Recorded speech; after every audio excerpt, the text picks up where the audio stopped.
Hello বন্ধুরা, তোমরা কী করছো? তো আমি তো সব কিছুই তোমাদের সঙ্গে শেয়ার করার চেষ্টা করি।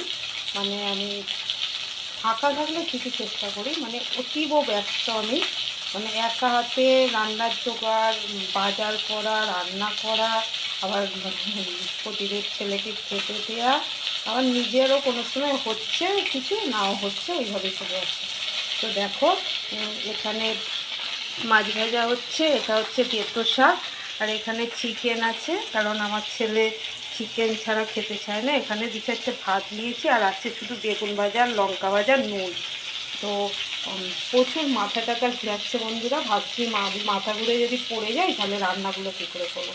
তো দেখি এক ফাঁকে যদি ভাতটা খেতে পারি, খেয়ে দিয়ে আবার রান্না করব। এখন মানে 1টা বেজে গেছে, এখনও রান্না তো মানে এই সবে ভাতটা হয়ে গেছে। তো করে করে নিজেকে দেখার মতো সময় নেই, কারণ একা হাতে সব কিছু করা, রান্না থেকে জোগাড় থেকে বাজার থেকে আনা থেকে সব কিছু বন্ধুরা। তো টাটা, আমার পাশে থেকে এইভাবে আমাকে অনেক অনেক ভালোবাসা দিও। তো চলো বন্ধুরা, পরের ভিডিওতে আবার দেখা হবে।